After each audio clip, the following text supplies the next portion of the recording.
Hello friends, কুসুম এপিসোডে সবাইকে স্বাগত। গাঙ্গুলি বাড়িতে রাতুলের প্রবেশ কি কুসুমের ভাগ্য বদলাবে? জানতে হলে আমাদের টলি স্টোরি টাইম চ্যানেলে চোখ রাখুন।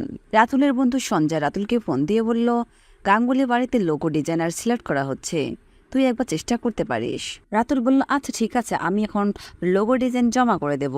কিন্তু সঞ্জয় বলল, সময় একদমই হাতে নেই, যা করবি আজকের মধ্যে করতে হবে। এরপর রাতুল ছুটে চলে যায় আয়ুষের অফিসে, কিন্তু অফিসে কাউকে না পেয়ে সরাসরি গাঙ্গুলি বাড়িতে চলে আসে। আর সেখানে এসে গার্ডরা রাতুলকে ভিতরে ঢুকতে দিচ্ছে না।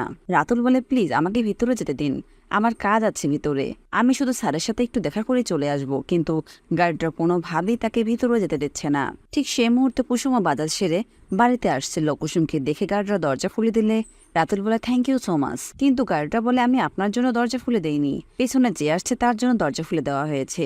এরপর পেছনে তাকিয়ে কুসুমকে দেখে রাতুল অবাক হয়ে যায় আর মনে মনে ভাবতে থাকে, আমি তো আজ ওই মেয়েটার ছবি উঠাইছি, এই মেয়েটা এখানেই থাকে।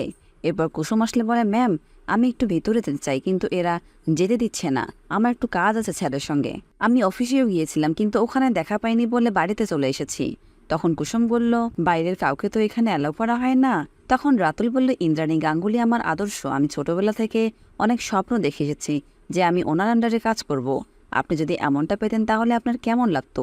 তখন কুসুম বলল, আমার তো ছোটবেলা থেকে অনেক স্বপ্ন ছিল দেবী মায়ের সেবা করার, আমি তো পেয়েছি। এই বলে কুসুম বলল, আচ্ছা আপনি দাঁড়ান, আমি স্যারকে ডেকে নিয়ে আসছি। এরপর সে আয়ুষকে ডেকে নিয়ে আসে আর এসে বলে, ছোট সাহেবের কিন্তু সময় খুব কম, আপনি যা বলার তাড়াতাড়ি বলেন।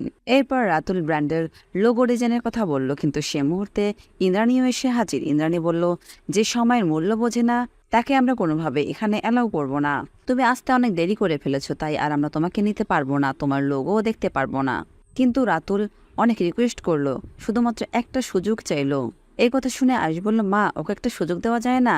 ইন্দ্রাণী বলল, আচ্ছা ঠিক আছে, আমার ছেলে যখন বলেছে তখন তোমাকে একটা সুযোগ দেব, তবে সময় 2 মিনিট, 2 মিনিটের মধ্যে আমাকে দেখাতে হবে। এরপর রাতুল বাড়িতে গিয়ে তড়িঘড়ি করে তার কাজটা কমপ্লিট করে। সময় শেষ হওয়ার আগে সে আয়ুষকে তার লোগো ডিজাইন দেখায়। রাতুলের লোগো ডিজাইন দেখে সবাই অবাক হয়ে যায়। সবাই রাজমুগ্ধ হয়ে বলে ওঠে, এতদিনে এত সুন্দর একটা লোগো দেখলাম। আয়ুষ হাসি মুখে দেবীমাকে বলে, মা এবার তুমি বলো তোমার কি মত? দেবীমা শক্ত করে উত্তর দেন, প্রথম কথা, যারা পাংচুয়াল নয় তাদের আমি একদমই পছন্দ করি না। আর তোমার এই কাজটা করতে আমাদের অনেক অপেক্ষা করতে হয়েছে, তাই ওর উপর আমার কোনো আশাও ছিল না, কারণ ও দেরি করেই এসেছে। এরপর ইন্দ্রাণী আয়ুষের দিকে তাকিয়ে বলতে থাকে, আমার মনে হয় আমাদের কোম্পানির ব্র্যান্ডের লোগো আমরা পেয়ে গেছি। আর এই কথাটা শুনেই রাতুল আনন্দে লাফাতে থাকে।